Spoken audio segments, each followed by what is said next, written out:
حضرت محمد صلی اللہ علیہ وآلہ وسلم نے فرمایا، فجر کی نماز کے بعد جو قرآن کی یہ صورت پڑھتا ہے اس کا بڑے سے بڑا گناہ بھی معاف ہو جاتا ہے۔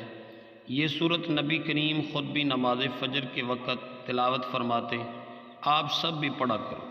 ناظرین، آج میں آپ کو ایک مختصر مگر بہت ہی مؤثر صورت کے بارے میں بتاؤں گا۔ یہ صورت روحانی خزانہ ہے جو نبی کریم صلی اللہ علیہ وآلہ وسلم نے ہمیں عطا فرمایا۔ آج کے وظیفے میں ایک ایسی صورت کا ذکر ہے جو اگر ایک انسان فجر کے بعد سچے دل سے مکمل توجہ اور اخلاص کے ساتھ پڑھ لے تو نہ صرف اس کے گناہ معاف ہو جاتے ہیں بلکہ اللہ پاک اس پر ایسی رحمتیں نازل فرماتے ہیں کہ وہ بندہ خود بھی حیران رہ جاتا ہے۔ اس کی زندگی بدلنے لگتی ہے، اس کے دل کا حال بدل جاتا ہے، اس کے نصیب کے دروازے کھلنے لگتے ہیں۔ قرآن مجید کی اس مختصر سی صورت کی تلاوت سے ایسا لگتا ہے کہ جیسے انسان اپنے اوپر رحمتوں کی بارش کو خود بلا رہا ہے۔ تو یہ وہ صورت ہے جو اگر کوئی فجر کی نماز کے بعد پڑھنے کا معمول بنا لے تو اللہ تعالیٰ اس کی زندگی کو آسانیوں سے بھر دیتے ہیں۔ جو اس کے لیے مشکل تھا وہ آسان ہو جاتا ہے، جو اس کے موافق بننے لگتے ہیں جیسے وہ پا نہیں سکتا تھا، اللہ وہ چیز خود بخود اس کے قدموں میں ڈال دیتے ہیں۔ تو اس صورت کی طاقت صرف دنیاوی مسائل کے حل میں نہیں بلکہ یہ صورت آخرت کے خوفناک مرحلوں میں بھی بندے کے ساتھ ہوتی ہے۔ قبر کی تاریکیوں میں جب انسان کو کوئی یاد نہیں رکھتا، جب ہر کوئی چھوڑ جاتا ہے تو تب یہی صورت بندے کی روح کے لیے نور بن جایا کرتی ہے۔ کتنے ہی اولیاء کرام بزرگان دین اس صورت کو اپنا معمول بنائے ہوئے تھے۔ وہ کہتے تھے کہ جب ہم فجر کی نماز کے بعد یہ صورت پڑھتے ہیں تو ہمارا دل ایسے نرم ہو جاتا ہے جیسے اس میں کوئی روشنی بھر دی گئی ہو۔ تو اس روشنی سے وہ فیصلے ہوتے ہیں جو عقل سے ممکن نہ تھے۔ تو ناظرین، یہ مختصر ترین صورت سورہ جمعہ ہے۔ ایسی طاقت اللہ کے کلام میں ہے جو دلوں کو ایمان کی روشنی سے منور کر دیتی ہے۔ قرآن مجید اللہ تعالیٰ کی وہ عظیم کتاب ہے جو انسانیت کے لیے سراپا ہدایت ہے۔ یہ وہ کلام ہے جو رب العالمین نے اپنے محبوب خاتم النبیین حضرت محمد مصطفیٰ صلی اللہ علیہ وآلہ وسلم پر نازل فرمایا تاکہ انسانوں کو جہالت و گمراہی کی تاریکیوں سے نکال کر نور ہدایت کی روشنی میں داخل کرے۔ قرآن مجید کی ہر ایک صورت اپنی جگہ ایک خزانہ ہے، لیکن کچھ صورتیں ایسی ہیں جن میں خاص احکام اور خاص فضیلتیں جمع ہیں۔ انہی میں سے ایک صورت سورہ جمعہ بھی ہے۔ یہ صورت نہ صرف جمعے کے دن کی اہمیت و فضیلت بیان کرتی ہے بلکہ رسول اللہ صلی اللہ علیہ وآلہ وسلم کی بعثت کے مقاصد، اہل کتاب کی مثالوں اور مسلمانوں کے لیے ایک اجتماعی نظام کی بنیاد بھی واضح کرتی ہے۔ اس صورت کے ذریعے اللہ تعالیٰ نے امت محمدیہ صلی اللہ علیہ وآلہ وسلم کو ایک عظیم نعمت عطا فرمائی، اور وہ نعمت ہے جمعے کا دن۔ سورہ جمعہ میں مسلمانوں کو یہ حکم دیا گیا ہے کہ جب جمعے کی اذان دی جائے تو دنیاوی مشاغل چھوڑ کر اللہ کی یاد اور نماز کی طرف متوجہ ہو جاؤ۔ یا ایھا الذین آمنوا اذا نودی للصلاۃ من یوم الجمعۃ فاسعوا الی ذکر اللہ وذروا البیع ذالکم خیر لکم ان کنتم تعلمون۔ اے ایمان والو، جب جمعے کے دن نماز کے لیے اذان دی جائے تو اللہ کے ذکر کی طرف دوڑو اور خرید و فروخت چھوڑ دو، یہ تمہارے لیے بہتر ہے اگر تم سمجھو۔ یہ آیہ مبارکہ بتاتی ہے کہ جمعے کی نماز محض ایک نماز نہیں بلکہ ایک اجتماعی عبادت ہے جو امت کو یکجا کرتی ہے۔ سورہ جمعہ کا مقصد یہ ہے کہ مسلمان سمجھیں دین صرف ذاتی عبادات کا نام نہیں ہے بلکہ اجتماعی ذمہ داری ہے۔ اللہ کے رسول صلی اللہ علیہ وسلم کی بعثت کا مقصد لوگوں کا تزکیہ اور تعلیم ہے۔ امت مسلمہ کو وہی غلطیاں نہیں دہرانی چاہیے جو بنی اسرائیل نے کی ہیں، یعنی علم تو حاصل کیا لیکن عمل نہ کیا۔ تو اس صورت کے ذریعے مسلمانوں کو تنبیہ کی گئی ہے کہ وہ اپنے دین پر مضبوطی سے قائم رہیں اور جمعے کے دن کو اپنا دن سمجھ کر اس کی قدر کریں۔ سورہ جمعہ قرآن مجید کی نہایت اہم اور جامع صورت ہے، جس میں جمعے کے دن اور نماز جمعہ کی عظمت و شان بیان کی گئی ہے۔ یہ مدنی صورت ہے، اس کی 11 آیات ہیں، اور اس کا مرکزی موضوع جمعے کی نماز، مسلمانوں کے دینی فرائض اور رسول اللہ صلی اللہ علیہ وآلہ وسلم کی بعثت کی حکمت و مصلحت ہے۔ سورہ جمعہ کی ابتدا اللہ تعالیٰ کی تسبیح سے ہوتی ہے۔ یسبح للہ ما فی السماوات و ما فی الارض المالک القدوس العزیز الحکیم۔ جو کچھ آسمانوں اور زمین میں ہے وہ اللہ کی تسبیح کرتا ہے، جو بادشاہ ہے، پاک ہے، غالب ہے، حکمت والا ہے۔ اس سے معلوم ہوتا ہے کہ سورت کا آغاز اللہ تعالیٰ کی عظمت اور کبریائی کے بیان سے کیا گیا ہے، تاکہ آگے آنے والے احکام کو اس عظمت کے ساتھ سمجھا جائے۔ حضرت ابو ہریرہ رضی اللہ تعالیٰ عنہ سے روایت ہے کہ رسول اللہ صلی اللہ علیہ وآلہ وسلم نے فرمایا، ہم سب سے پچھلی امت ہیں مگر قیامت کے دن سب سے آگے ہوں گے، بس یہ کہ انہیں کتاب ہم سے پہلے دی گئی اور ہمیں ان کے بعد دی گئی، پھر یہ ان پر جمعے کا دن فرض کیا گیا، مگر انہوں نے اس کے بارے میں اختلاف کیا۔ اللہ تعالیٰ نے ہمیں ہدایت دی، لوگ ہمارے بعد ہیں، یہودیوں کا دن ہفتہ ہے اور عیسائیوں کا اتوار ہے۔ صحیح بخاری اور صحیح مسلم۔ یہ حدیث مبارکہ اس بات کو واضح کرتی ہے کہ جمعہ کی فضیلت اللہ تعالیٰ نے امت محمدیہ صلی اللہ علیہ وآلہ وسلم کو عطا کی ہے۔ احادیث مبارکہ میں آتا ہے کہ رسول اللہ صلی اللہ علیہ وآلہ وسلم فجر کی نماز میں سورہ سجدہ اور سورہ دہر پڑھتے اور سورہ جمعہ کی تلاوت فرماتے تھے۔ صحیح مسلم۔ اس سے معلوم ہوتا ہے کہ سورہ جمعہ کی تلاوت خود حضور صلی اللہ علیہ وآلہ وسلم کی سنت ہے۔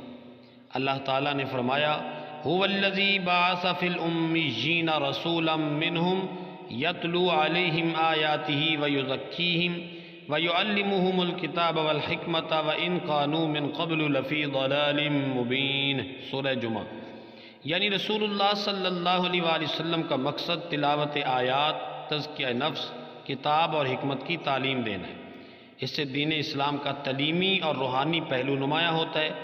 اس صورت میں یہودیوں کے رویے کی مثال دی گئی۔ مثل الذین حملوا التوراۃ ثم لم يحملوها كمثل الحمار يحمل اسفارا۔ سورہ جمعہ۔ یعنی وہ لوگ جنہیں تورات دی گئی مگر انہوں نے اس پر عمل نہ کیا، ان کی مثال ایسے گدھے کی ہے جو کتابیں لادے ہوئے ہو لیکن ان کے علم سے بے خبر ہو۔ ایک شخص تھا، بت پرستی کرتے پوری عمر اس کی بیت گئی۔ ایک مرتبہ بہت سخت بیمار ہوا، بہت بے چین تھا۔ جس بت کی عبادت کرتا تھا اس کے پاس گیا اور کہا کہ میں نے تیری عبادت کی اور آج تک کوئی حاجت نہیں مانگی، آج مانگتا ہوں میری اس حاجت کو پورا کر دے اور یہ بیماری ختم کر دے۔ بت نے کوئی جواب نہ دیا۔ وہ آدمی بہت پریشان ہوا اور خیال کیا کہ موسیٰ علیہ السلام کے رب سے مانگتا ہوں۔ اس نے صرف اتنا کہا کہ اے موسیٰ علیہ السلام کے رب۔ اوپر سے آواز آئی کہ لبیک یا عبدی۔ سبحان اللہ۔ وہ بہت حیران ہوا کہ ابھی میں نے اظہار مدعا نہیں کیا کہ جواب بھی آ گیا۔ چنانچہ اس نے دعا کی اور وہ بیماری بھی ختم ہو گئی۔ اب وہ حضرت موسیٰ علی نبینا علیہ السلام کے پاس آ کر کہتا ہے کہ اگر ایک شخص نے برس ہا برس بت کی عبادت کی ہو اور اب وہ ایمان لانا چاہے تو اس کے بارے میں آپ کی کیا رائے ہے؟ اس نے حضرت موسیٰ علیہ السلام کے چہرے پر ناگواری کے آثار دیکھے تو وہ ڈر کر بھاگ گیا۔ فوراً وحی آئی اور اللہ تعالیٰ نے کہا کہ اے موسیٰ جاؤ اور اس کو میرا پیغام دو کہ اگر تم 4000 سال تک بت پرستی کرتے اور پھر میری طرف لوٹ کر آتے تو میں معاف کر دیتا۔ حضرت موسیٰ علی نبینا علیہ السلام نے پیغام پہنچایا اور اس کو ایمان نصیب ہو گیا۔ تو اللہ کی رحمت بہت وسیع ہے۔ وہ خود فرماتے ہیں کہ میری رحمت سے نا امید نہ ہو، سب گناہ معاف کر دیتا ہوں۔ وہ تو فرعون کو بھی معاف کرنے کے لیے تیار ہیں، اور جو یہود کہتے ہیں کہ اللہ فقیر ہے ان کو بھی معاف کرنے کے لیے تیار ہے۔ جو حضرت عیسیٰ علیٰ نبی جنا علیہ السلام کو ابن اللہ کہنے والے ہیں ان کو بھی معاف کر سکتے ہیں، لیکن شرط یہ ہے کہ انابت اور رجوع الی اللہ ہو۔ حضرت عیسیٰ علیٰ نبی جنا علیہ السلام اللہ تعالیٰ کے بڑے نیک اور برگزیدہ پیغمبر تھے۔ آپ کا شمار اللہ تعالیٰ کے ان نبیوں میں ہوتا ہے جن پر اللہ نے آسمانی کتب نازل فرمائی، انہیں انجیل مقدس عطا کی گئی۔ حضرت عیسیٰ علیہ نبی جنا علیہ السلام نبی کریم صلی اللہ علیہ وسلم کی آمد سے قبل دنیا میں تشریف لانے والے آخری نبی ہیں۔ حضرت عیسیٰ کی زندگی بھی بے انتہا عاجزی اور اللہ تعالیٰ کے حضور محبت و عنایت کی عمدہ مثال ہے۔ حضرت عیسیٰ علیہ نبی جنا علیہ السلام کی جب ملعون شیطان سے ملاقات براہ راست ہوئی، ویسے تو شیطان اور اس کے چیلے قیامت تک لوگوں کے دلوں میں وسوسے ڈال کر انہیں گناہوں پر اکساتے رہیں گے، لیکن ہمارے انبیاء کرام علیہم السلام جیسی نیک ہستیوں کا شیطان ملعون سے کئی بار سامنا ہوا، جن کے قصے واقعات اسلامی و تاریخ کتب میں ملتے ہیں۔ کتاب حیات الحیوان میں روایت ہے کہ حضرت عیسیٰ علیہ نبی جنا علیہ السلام کا کہیں سے گزر ہو رہا تھا، انہوں نے دیکھا کہ شیطان آ رہا ہے اور اس کے ساتھ 5 کھچر بھی ہیں جن پر اس نے سامان لاد رکھا ہے۔ حضرت عیسیٰ علیہ نبی جنا علیہ السلام نے اسے پوچھا کہ تمہارے پاس یہ سامان کیا ہے؟ کہنے لگا یہ میرا سودا ہے جسے میں فروخت کرنے کے لیے جا رہا ہوں۔ اس کا یہ جواب حیران کن تھا، لہٰذا حضرت عیسیٰ علیہ نبی جنا علیہ السلام نے اسے دوبارہ سوال کیا، اچھا تمہارے پاس 5 کھچر ہیں، تم نے ان پر کیا کیا سامان لاد رکھا ہے؟ شیطان کہنے لگا پہلے کھچر پر میں نے ظلم لاد رکھا ہے، اس میں ظلم ہے۔ حضرت عیسیٰ علیہ نبی جنا علیہ السلام فرمانے لگے ظلم تم سے کون خریدے گا؟ وہ کہنے لگا ظلم مجھ سے حکمران اور بادشاہ خریدیں گے اور وہ رعیت پر ظلم کریں گے۔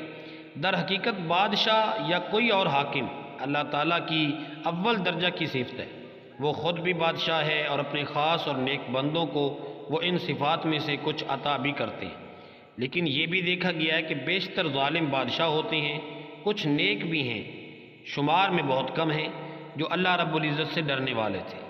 وہ ہمارے مسلم بادشاہ ہوں یا غیر مسلم، اگر میری اس بات کو آسان الفاظ میں سمجھا جائے تو میں یہ کہہ سکتا ہوں کہ شاید طاقت کا نشہ بادشاہ یا کسی حکمران کے دل سے نرمی کو دور کر دیتا ہے۔ اس کے بعد حضرت عیسیٰ علیہ نبی جنا علیہ السلام نے پوچھا اچھا تو یہ دوسرے کھچر میں کیا ہے؟ شیطان کہنے لگا اس میں تکبر ہے۔ آپ فرمانے لگے اچھا یہ تکبر کون خریدے گا؟ شیطان نے جواب دیا کہ یہ تکبر ذمہ دار لیں گے۔ یہاں میں عرض کرتا چلوں، ذمہ دار کی مثال کچھ یوں ہے کہ اگر وہ بھوکا بھی ہو تو تکبر اس میں تاجوں سے بھی زیادہ ہوتا ہے۔ شیطان بولا ذمہ دار وہ بڑے تکبر سے اپنی زمینوں میں کہتے پھریں گے کہ زمین ہماری ہے اور لوگوں پر ظلم و زیادتی کریں گے۔ پھر حضرت عیسیٰ علیہ السلام نے پوچھا اچھا یہ بتاؤ تیسرے کھچر میں کیا ہے؟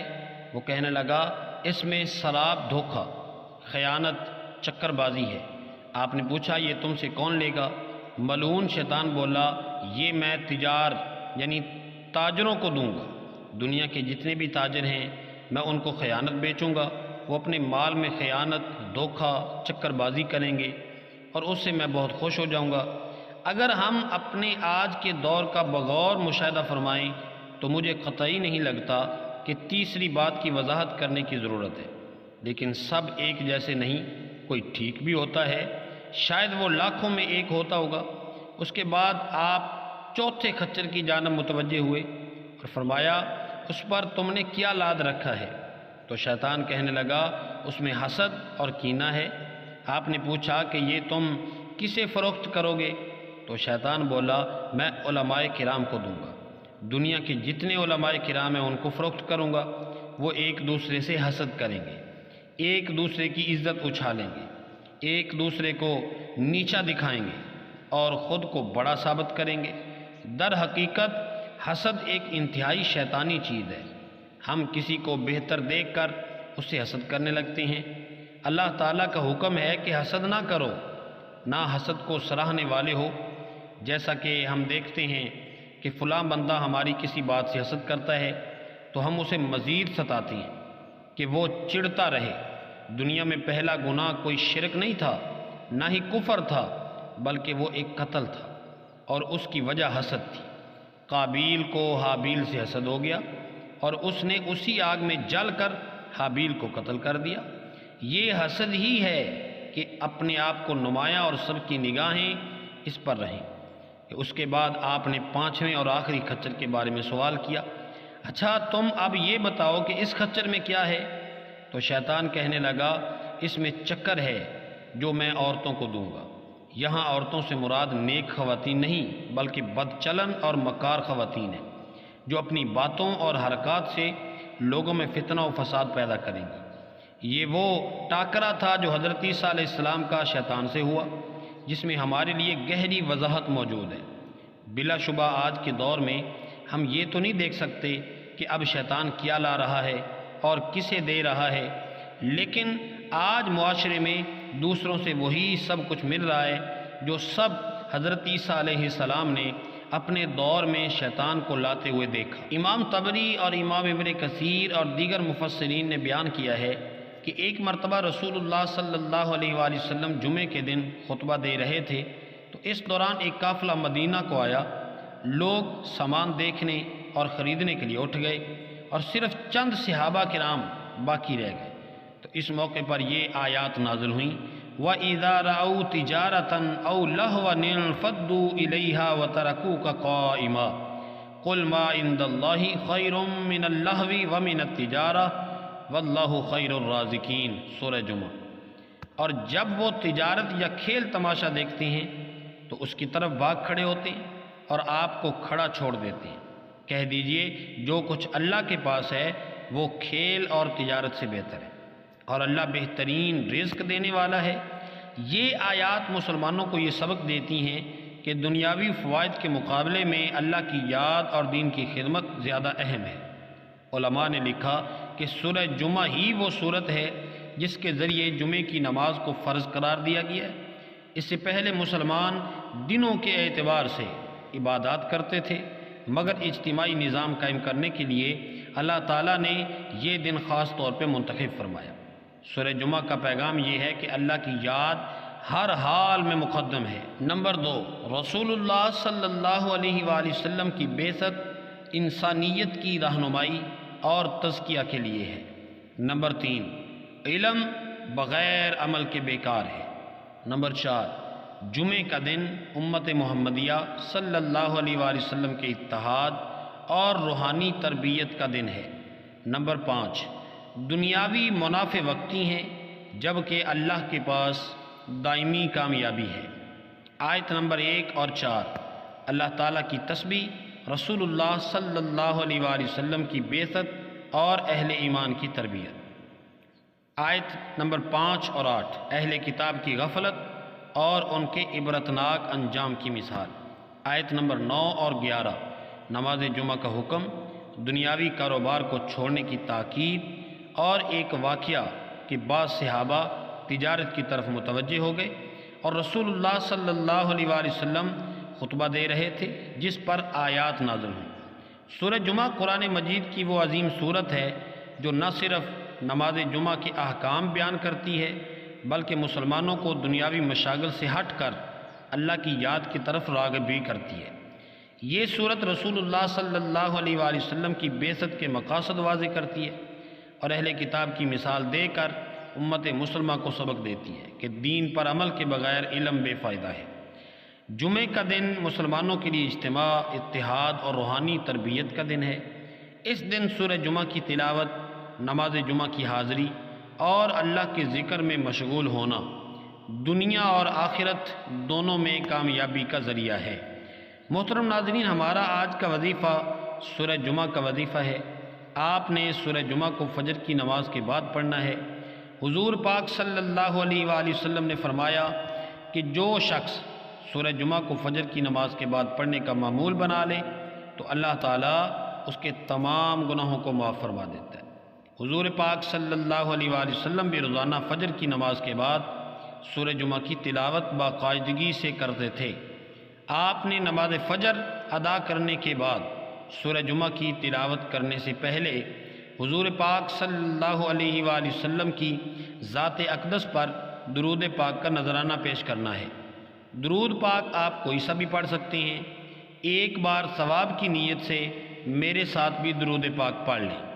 اللہم صلی علی محمد وعلی آل محمد کما صلیت علی ابراہیم وعلی آل ابراہیم انک حمید مجید۔ اللہم بارک علی محمد وعلی آل محمد کما بارکت علی ابراہیم وعلی آل ابراہیم انک حمید مجید۔ درود پاک پڑھنے کے بعد آپ نے سورہ جمعہ کی تلاوت کرنی ہے۔ ایک مرتبہ سورہ جمعہ پڑھنے کے بعد آپ نے اللہ تعالیٰ کے نام کی تسبیح پڑھنی ہے، یا ذوالجلال والاکرام، یا ذوالجلال والاکرام۔ یہ ایک تسبیح پڑھنے کے بعد آپ نے 11 مرتبہ سورہ فلق اور سورہ ناس پڑھنی ہے، اور آخر میں پھر آپ نے دوبارہ درود پاک پڑھنا ہے جو شروع میں پڑھا تھا۔ ناظرین، جب ہمارے پیارے آقا حضرت محمد مصطفیٰ صلی اللہ علیہ وآلہ وسلم خود اپنی زندگی میں فجر کی نماز کے بعد قرآن کی یہ عظیم سورت تلاوت فرمائی اور امت کو بھی اس کی ترغیب دی ہے، تو یہ ہمارے لیے ایک بہت بڑی سعادت ہے کہ ہم اس سنت کو اپنی زندگی کا معمول بنا لیں۔ نبی کریم صلی اللہ علیہ وآلہ وسلم کا فرمان ہے کہ جو اسے فجر کے بعد پڑھے گا اللہ تعالیٰ اس کے بڑے سے بڑے گناہ کو بھی معاف فرما دیتا ہے۔ سوچنے کی بات یہ ہے کہ ہم سب گناہ گار ہیں اور ہمیں اللہ کی معافی کی کتنی سخت ضرورت ہے، تو کیوں نہ آج ہی سے عہد کر لیں کہ فجر کی نماز کے بعد اس سورت کی تلاوت اپنی عادت بنا لیں، تاکہ اللہ کی بخشش اور رسول صلی اللہ علیہ وآلہ وسلم کی سنت دونوں کا فیض ہمیں نصیب ہو۔